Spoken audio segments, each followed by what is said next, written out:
వస్తున్న యువత వీళ్ళంతా కొంచెం చదువుకున్న వాళ్ళే డెఫినెట్‌గా కనీసం డిగ్రీలు చేసిన వాళ్ళు ఉంటున్నారు. పాత రాజకీయాలకి ఇప్పటికి కొంత ఆ విషయంలో తేడా ఉంది. అలాగే సమాజం పట్ల కొంత బాధ్యత, లేకపోతే ఎక్కడన్నా ఏమన్నా పొరపాట్లు జరుగుతుంటే, లేకపోతే ప్రభుత్వంలో ఏమన్నా లోపాలుంటే ప్రశ్నించే తత్వం, ప్రజల పట్ల ఒక కమిట్మెంట్ ఉండాలి, అంకిత భావం. ఇవన్నీ సాధారణంగా కొలమానాలు మనం చెప్పుకునేవి. రాజకీయాల్లోకి రావాలి అంటే వాళ్ళు వేరే ఏదో ప్రొఫెషన్ కాదనుకునో, లేకపోతే వేరే ఆదాయం వస్తున్న దాన్ని కాదనుకునో ఒక కమిట్మెంట్‌తో రాజకీయాల్లోకి వస్తారు. కానీ వేరేజ్ వైఎస్ఆర్‌సీపీలో మీకు రాజకీయంలోకి రావాలన్నా, వైఎస్ఆర్‌సీపీలో మీకు టికెట్ కావాలన్నా అక్కడ క్వాలిఫికేషన్స్ ఇలా ఉండవు. వేరేలా ఉంటాయి. కొన్ని చెప్తాను మీకు. అందులో ఉండే క్వాలిఫికేషన్స్ ఏంటంటే, ఒకటి ఫస్టు అబద్ధాలు చెప్పగలగాలి నిస్సందేహంగా. అలాగే బూతులు తిట్టడం రావాలి. అది మినిమమ్ క్వాలిఫికేషను. దాడులు చేయగలగాలి. చంపగలిగేంత క్రిమినల్ మైండ్ సెట్ మీకు సొంతమై ఉండాలి. మహిళల పట్ల చులకన భావం, ఏహ్య భావం ఉండాలి. పగ, ద్వేషం, ప్రతీకారం ఇలాంటి వాటితో రగిలిపోతూ ఉండాలి. బహిరంగంగానే నరికేస్తాం, చంపేస్తామని మాట్లాడగలిగేంత చొరవ ఉండాలి మీకు. ఇందాక చెప్పిన క్రిమినల్ మైండ్ సెట్లో భాగం అది. చట్టాలు, వ్యవస్థ, ప్రజాస్వామ్యం వీటి పట్ల పెద్దగా మీకు గౌరవం, భయం ఇలాంటివి ఏమి ఉండకూడదు. మీడియాపై దాడులు చేయాలి. ఇంకా ఇలా చెప్పుకుంటూ పోతే మరికొన్ని, అందులో ముఖ్యమైనది మీకు స్కాములు చేయగలిగే ఒక క్రిమినల్ ఒక మైండ్ సెట్ కూడా ఉండాలి. అవి ఎలాంటి స్కామ్లు అయినా పర్లేదు. ఫర్ ఎగ్జాంపుల్ లిక్కర్ స్కామ్, పెద్ద పెద్ద స్కామ్లు అయితే కనుక చిన్నవి కూడా ఉన్నాయి. అదేంటి ఇలాంటి క్వాలిఫికేషన్స్ ఏమన్నా వైఎస్ఆర్సీపీ టికెట్ ఇచ్చేటప్పుడు పెడతారా అంటే పెట్టరు. అర్థం చేసుకోవాలి. ఎందుకు ఈ మాట నేను ఇంత కాన్ఫిడెంట్గా చెప్తున్నాను అంటే, మీరు ఒక్కసారి హిస్టరీ చూడండి. వైఎస్ఆర్సీపీ పార్టీలో జగన్మోహన్ రెడ్డి గారి కళ్ళల్లో ఆనందం చూడడానికి, ఏం చేస్తే ఆయనకి ఆనందం కలుగుతుంది అని తహతహలాడుతూ, గతంలో అధికారంలో ఉన్నప్పుడు బహిరంగ వేదికల మీద కూడా ప్రజల మధ్య కూడా విపరీతంగా రెచ్చిపోతూ బూతులు మాట్లాడిన మహిళా నేతలు మనకు తెలుసు. అసెంబ్లీ అంటే దేవాలయం, ప్రజాప్రతినిధులకి ప్రజలు ఎన్నుకున్న ఎమ్మెల్యేలు అక్కడ మాట్లాడి ప్రజల కోసమే పనిచేయాలి వాళ్ళు. కానీ ముఖ్యమంత్రి కుటుంబం దగ్గర నుంచి రాజధాని మహిళల వరకు వ్యక్తిత్వ హననం చేస్తూ మహిళల పట్ల తమకున్న ఒక చులకన, ఏహ్య భావాన్ని ఏ రకంగా చూపించారు.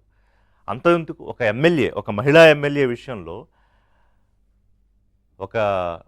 ఇంకొక మాజీ ఎమ్మెల్యే నల్లపురెడ్డి ప్రసన్న కుమార్ రెడ్డి ఎలా మాట్లాడాయన, ఆయన ఎంత దారుణంగా మాట్లాడాడు. అది నేను మళ్ళీ చెప్పడం కూడా నాకు ఇష్టం లేదు. అలాంటి ఒక వ్యక్తి ఇంటికి పరామర్శకు వెళ్తాడు జగన్మోహన్ రెడ్డి గారు. పరామర్శల గురించి మాట్లాడే ముందు మీకు వీళ్ళందరితో, పార్టీ యువ నాయకులతోనూ లేకపోతే పార్టీ ఇతర వింగ్స్తోనూ జగన్మోహన్ రెడ్డి అప్పుడప్పుడు మీట్ అవుతూ ఉంటారు. ఆ మీట్ అయినప్పుడు ఆయన వాళ్ళకి క్లియర్గా చెప్పేది ఏంటంటే, కేసులకి, అరెస్టులకి, జైళ్ళకి భయపడకండి. నా మీద లేవా? నేను 13 ఏళ్ళ నుంచి బెయిల్ మీద లేనా? అయినా నేను ముఖ్యమంత్రి కాలేదా? ఇప్పుడేదో 11 సీట్లు వచ్చి ప్రతిపక్ష హోదా పోయింది, కానీ ముఖ్యమంత్రిగా చేశాను కదా నేను. సో మీరు వాటికి భయపడకండి అని చెప్తారు. అలాగే మీ సెల్ ఫోన్నే ఒక ఆయుధంగా మార్చుకోండి. దాంతో మీరు ఇష్టం వచ్చినట్టు చేయండి. మీ మీద కేసులు పెడితే నేను చూసుకుంటా. ఫస్ట్ పరామర్శకు వస్తాను, తర్వాత మనకు అధికారం వచ్చిన తర్వాత నేను చూసుకుంటా. దానికోసం ఏదో డిజిటల్ యాపో, లేకపోతే డిజిటల్ బుక్కో, లేకపోతే ఇంకోటి ఏదో పెట్టారు. అపరెంట్లీ ఆ డిజిటల్ బుక్లో ఫస్ట్ వచ్చిన కంప్లైంట్ ఎవరిదంటే, వైఎస్ఆర్సీపీ కార్యకర్తలు వైసీపీ నాయకుల మీదే కంప్లైంట్ చేశారు. ఆ తర్వాత పక్కకి వెళ్ళిపోయింది అనుకోండి. సో అంటే ఇలాంటి క్వాలిఫికేషన్స్ ఉన్నవాళ్ళు మీకు ఆశ్చర్యం కలిగించవచ్చు, ఏంటి ఇలా చెప్తున్నారు అని. మరి మీరు చూడండి, కొన్ని పేర్లు చెప్తాను నేను, వాళ్ళల్లో ఈ క్వాలిఫికేషన్స్ ఉన్నాయో లేదో మీరే చెక్ చేసుకోండి. అవినాష్ రెడ్డి ఎప్పుడు మొదలైంది? 2019 ఎన్నికలకు ముందు బాబాయ్ హత్య కేసులో ఈయన పాత్ర గురించి అందరికీ తెలిసిందే కదా. సొంత చెల్లెలు, లేకపోతే కజిన్ ఆవిడ సునీతారెడ్డి, వాళ్ళందరూ దేనికోసం పోరాటం చేస్తున్నారు, ఎవరికి శిక్షలు పడాలని. మిథున్ రెడ్డి లిక్కర్ స్కామ్లో కీలక పాత్రధారి, సూత్రధారి. తర్వాత జోగి రమేష్, తాజాగా కుటుంబానికి సంబంధించిన కేసులు, అంతకుముందు రకరకాల కేసులు, కల్తీసారా వ్యవహారం. అంబటి రాంబాబు, పేర్ని నాని, కొడాలి నాని, వల్లభనేని వంశీ, అనంతబాబు, నిన్న విరూపాక్షి, నల్లపురెడ్డి ప్రసన్న కుమార్ రెడ్డి, సీదిరి అప్పలరాజు, పిన్నెల్లి రామకృష్ణారెడ్డి, కసిరెడ్డి రాజశేఖర్ రెడ్డి, ఎన్ని పేర్లు చెప్పాలి, కారుమూరు సునీల్, ఇంకా అండ్ సో ఆన్ చెప్పుకుంటూ వెళ్తే ఇప్పుడు ఇంట్రో అంతా పేర్లు చెప్పడానికి సరిపోతుంది. ఒకవేళ నేను చెప్పిన క్వాలిఫికేషన్స్లో వీళ్ళకి ఏ ఉన్నాయో లేదో మీరు మీరు సరి చేసుకోండి, చూసుకోండి ఒకసారి మ్యాచింగ్. అంటే ఒక అత్యున్నత ప్రజాస్వామ్య వ్యవస్థగా చెప్పుకునే మనం భారతదేశంలో ఒక రాష్ట్రంలో ఇలాంటి ఒక పొలిటికల్ పార్టీ ఇలాంటి నాయకులతోటి రాజకీయం చేస్తూ అధికారాన్ని కూడా చెలాయించి ఇప్పుడు అధికారం పోయినా కనీసం ప్రజల పట్ల ఇచ్చిన నిర్ణయం పట్ల ఒక గౌరవం లేదు. పైగా అధికార పార్టీలో ఉన్న వాళ్ళని బెదిరించాలి, ప్రజల్ని బెదిరించాలి. ఇప్పుడు నిన్న విశ్వేశ్వరరెడ్డి ఆ అనంతపురం అంశం చూస్తే అతన్ని పోలీసులు అరెస్ట్ చేయడానికి వస్తే, అతను అదుపులోకి తీసుకోవడానికి వస్తే సిలిండర్లు అంటే గ్యాస్ వెల్డింగ్ చేసే సిలిండర్లు పోలీసుల మీదకి విసిరేస్తున్నారు, రాళ్ళు. అంటే చంపేస్తారా?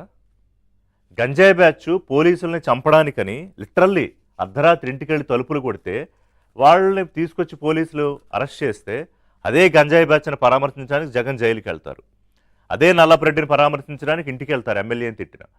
సీదిరి అప్పలరాజు కొడుకు యాక్సిడెంట్లో చనిపోయిన బాధిత కుటుంబాన్ని వదిలేసి సీదిరి అప్పలరాజుని చూడడానికి జైలుకి వెళ్తారు. రేపో మాపో విరూపాక్షి నిన్న ఒక దళిత కుటుంబంపై దాడి చేయడానికి వెళ్ళిన ఆయుధాలతో కూడిన వాహనాలతో వెళ్ళిన అతనిపై కూడా పరామర్శకు వెళ్తారు. అంటే ప్రజల్లో ఏమనుకుంటున్నారు మన గురించి అని ఆలోచించరా?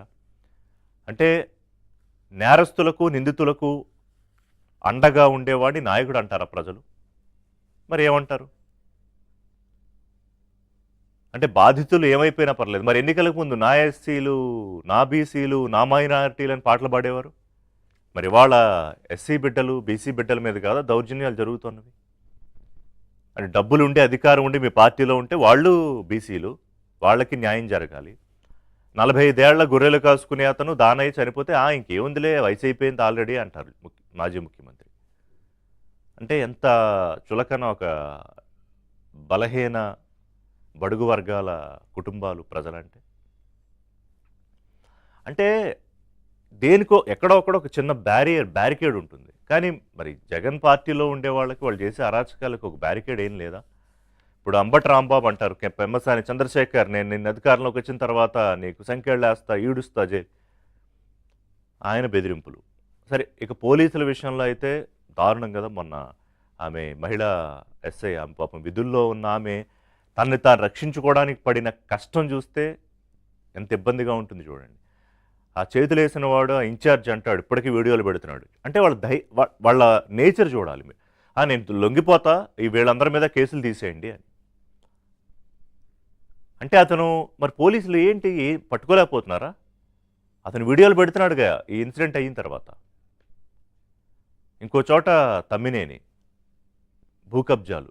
అంటే ఇలా మీకు లిస్టు చెప్పుకుంటూ పోతే నాయకుడు నేత పేరు ఎక్కడ, ఏ నేరం, ఎంత కొట్టేశారు, జైల్లో ఉన్నారా, బయట ఉన్నారా, ఇలా ఒక పెద్ద లిస్టు తయారవుతుంది.